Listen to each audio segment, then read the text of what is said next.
જસદણના આટકોટ ખાતે બંધારણના ઘડવૈયા ડોક્ટર બાબા સાહેબ આંબેડકરની 135મી જન્મ જયંતિ ઉત્સાહભેર ઉજવાઈ હતી। કેબિનેટ મંત્રી કુંવરજી બાવળિયાએ પ્રતિમાને પુષ્પાંજલિ અર્પી રેલીમાં ભાગ લીધો હતો। આ પ્રસંગે દલિત સમાજના આગેવાનો અને ગ્રામજનો મોટી સંખ્યામાં જોડાયા હતા। પોલીસના ચુસ્ત બંદોબસ્ત વચ્ચે ગામના મુખ્ય માર્ગો પર ભવ્ય રેલી નીકળી હતી। 14મી એપ્રિલ એટલે ડૉક્ટર બાબા સાહેબ આંબેડકરની આ જન્મ જયંતિ। આજે 135મી ડૉક્ટર બાબા સાહેબ આંબેડકરની જન્મ જયંતિના ભાગરૂપે આજે વહેલી સવારે 9 વાગે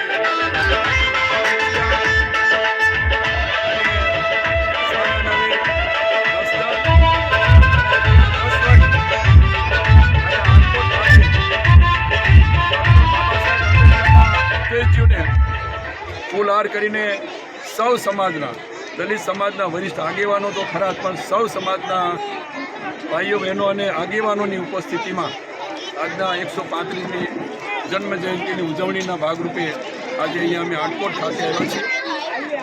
લગભગ આ વિસ્તારની અંદર ડૉક્ટર બાબા સાહેબ આંબેડકરની ઉજવણી ખૂબ આ જન્મજયંતિ ઉજવણી ખૂબ ભાવભેરથી આ વિસ્તારમાં ઉજવવામાં આવે છે અને એના ભાગરૂપે અહીંયા આટકોટ ખાતેથી અમારા દલિત સમાજના અને સૌ સમાજના લોકોને આજનો આ કાર્યક્રમ આયોજન કર્યું છે।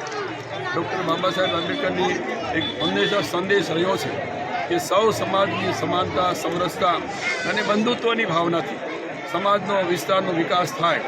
ડૉક્ટર બાબા સાહેબ આંબેડકર જેમનો જન્મ ભલે દલિત સમાજમાં થયો, પણ એમનો સંદેશ હંમેશા સૌ સમાજને જોડવાનો, સમરસતાનો સંદેશ રહ્યો છે, રાષ્ટ્ર ભાવનાનો સંદેશ રહ્યો છે। એને જીવનમાં ઉતારીએ અને આવતા દિવસમાં રાજ્ય અને રાષ્ટ્રનો વિકાસ થાય, એમાં સૌ સહભાગી બનીએ એવી મારી આજના દિવસે શુભેચ્છા।